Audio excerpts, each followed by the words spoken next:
Janshakti news, निर्भीड व निपक्ष बातम्यांचं खुलं व्यासपीठ। द जनशक्ती न्यूज मध्ये आपल्या सर्वांचं स्वागत। किर्लोस्कर कंपनीने कामगारांचे कोट्यावधी रुपये बुडवले। किर्लोस्कर वाडी येथे कंपनी समोर आरपीआयचे कामगार कुटुंबासोबत साखळी उपोषण।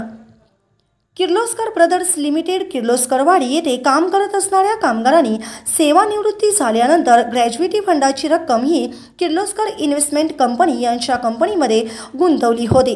दामदुप्पट अथवा गुंतवणूक म्हणून त्यांनी ही रक्कम किर्लोस्कर इन्व्हेस्टमेंट कंपनीमध्ये गुंतवली होती, परंतु ही कंपनी गेली कित्येक वर्ष अस्तित्वातच नसून जवळपास 1990 पासून या लोकांच्या रकमा अडकून पडलेल्या आहेत। त्यांना त्यांचा परतावा मिळालेला नाही। अंदाजे कोट्यावधी रुपये यामध्ये लोकांनी गुंतवलेले आहेत। अनेक गुंतवणूकदार कामगार हे मृत्युमुखी पावलेले आहेत। त्यांच्या कुटुंबियांनी आज कुंडल मार्गावरील असणाऱ्या किर्लोस्कर कंपनीच्या गेट समोर बेमुदत साखळी उपोषणाला सुरुवात केली आहे। या आंदोलनाचे नेतृत्व हे Republican Party of India Athawale गटाचे पलूस तालुका अध्यक्ष अविनाश काळीबाग यांच्या मार्गदर्शनाखाली हे आंदोलन होत आहे। यावेळेला काळीबाग म्हणाले, किर्लोस्कर कंपनीने आमच्याशी जो पत्रव्यवहार केला आहे त्यात आमच्या संघटनेची किर्लोस्कर कंपनीने बदनामी केली आहे। त्यामुळे आम्ही किर्लोस्कर कंपनीचा निषेध करतो आणि गुंतवणूकदारांना त्यांचे पैसे मिळेपर्यंत आम्ही हे आंदोलन चालू ठेवणार आहे। किर्लोस्कर कंपनीला पैसे द्यायला भाग पाडू असेही ते म्हणाले। यावेळी आंदोलनात आरपीआय तालुका अध्यक्ष अविनाश काळेबाग, अमरशीत कांबळे कार्याध्यक्ष आरपीआय, यश ऐवळे युवक तालुका उपाध्यक्ष रवी सनके, राष्ट्रीय चर्मकार संघटना पश्चिम महाराष्ट्र अध्यक्ष तसेच बाबासाहेब जाधव, दलित मित्र भगवान जाधव, कांता गोविंद कांबळे, सुशीला आनंदा कुंभार, शिवाजी आरबुणे, विजयकुमार गोपालकर, धोंडीराम मदने, प्रभाकर कोरे, योगेश कांबळे, दिनकर लेंगरेकर, रवींद्र जाधव, शालन जाधव, परशुराम मोकळे आदींचा सहभाग होता। यावेळी किर्लोस्कर कंपनीतर्फे आंदोलन आरपीआयला देण्यात आलेल्या पत्रकात म्हटले आहे की ग्रॅज्युएटी फंडाची रक्कम कंपनीचे कामगार आणि व्यवस्थापन यांच्या संदर्भातला विषय असून त्रयस्थानी यामध्ये भाग घेणे उचित नाही। हे सुरू असलेले तुमचे आंदोलन बेकायदेशीर असल्याचे कंपनीकडून पत्राद्वारे सांगण्यात आले आहे।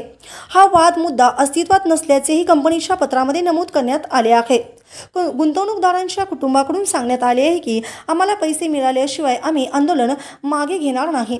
एकंदरीतच किर्लोस्कर कंपनीच्या विरोधात आरपीआयने सुरू केलेले आंदोलन आता उग्र रूप घेईल अशी शक्यता निर्माण झाली आहे।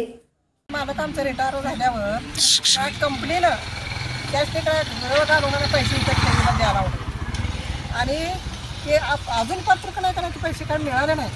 आमची तशी परिस्थिती नाही आणि आमचा मालक गोविंद धोंडराम कांबळे ह्या पैशासाठी चक्र म्हणून ही झाली माहीत झाली। ह्या पैशाला मग आता काय काय पुरा कोण का जबाबदार आहे सांगा मला। मग हा नाटेस्टातनं ह्याच्यातनं का नाही आम्ही ही केलं, दिवस काढलं। मग आता ह्याला वाचा कशी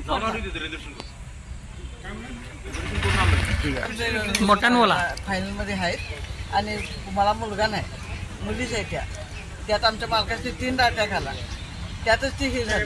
तुमचं गाव कुठलं? गाव कुठलं? नाव सुशीला आनंदा कुंभार आणि त्याच्यातच हे झालं। आता आम्ही आपलं कसं तर आपलं आणि औषध गोळ्या हे सगळं चालू आहे। किती पैसे आहेत तुमचे यात?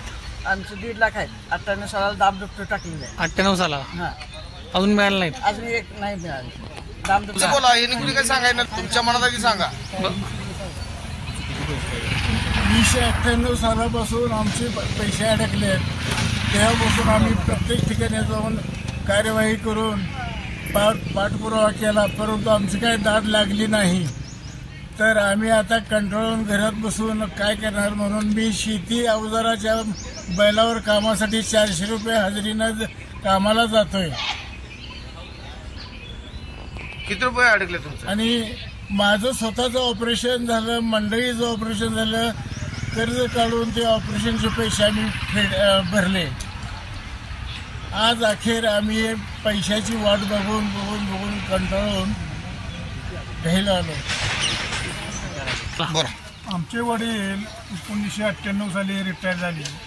रिटायर झाल्यानंतर कंपनीचे अधिकारी त्यांचे कर्मचारी यांनी सांगितले की आपल्या कंपनीवरून फार मोठा विश्वास आपला आहे, तुम्ही इतकी वर्ष काम करताय जा, आपले 1 रुपया कंपनीनं बुडवला नाही, तेव्हा तुमची जी ग्रॅज्युएटी फंड जो आहे तो किर्लोस्कर इन्व्हेस्टमेंटमध्ये तुम्ही गुंतवा म्हातारपणी तुम्हाला उपयोगी पडतील.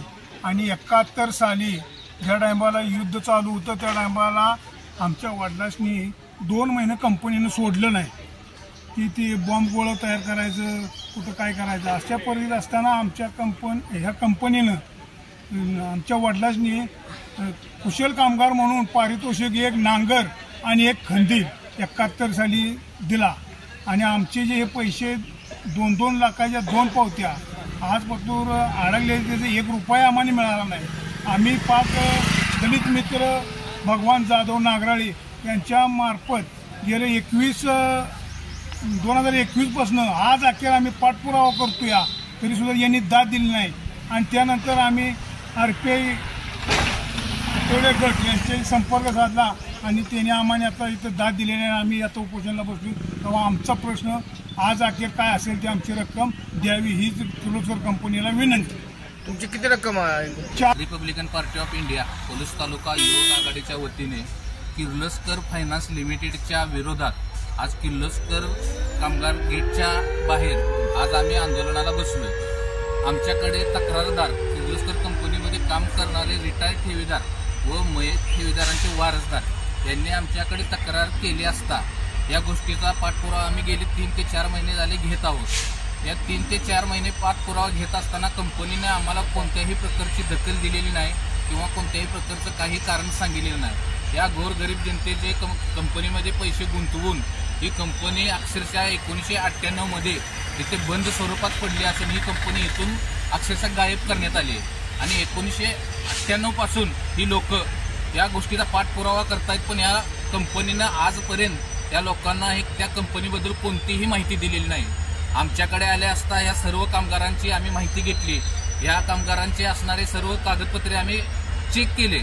या कागदपत्रातून आम्हाला असं निष्पन्न झालं की कंपनीनं यांना बचत ठेवीच्या स्वरूपात कागदपत्रे दिलेत, पण जे ओरिजिनल कागदपत्रे होते ती कंपनीनं या लोकांना काहीतर भयभीतीच्या स्वरूपात दाखवून ती ओरिजिनल डॉक्युमेंट काढून घेतली व यांच्याकडे झेरॉक्स पद्धतीचे डॉक्युमेंट ठेवून यांना सांगण्यात आले की तुमचे काम आम्ही करू आणि तुम्हाला देऊ. असंच गेली 20 वर्ष झालं या फायनान्स लिमिटेड कंपनीकडून या लोकांना सांगत आहेत आणि या लोकांची फसवणूक करत आहे. यासाठी आज आम्ही 2 एप्रिल रोजी Republican Party of India police taluka युवक आघाडीच्या वतीनं आजपासून आम्ही उपोषणाला चालू केला आहे. आणि हा लढा आम्ही जोपर्यंत ह्या लोकांचे पैसे या लोकांना भेटत नाहीत तोपर्यंत हा लढा लढला जाईल असा इशारा देतो.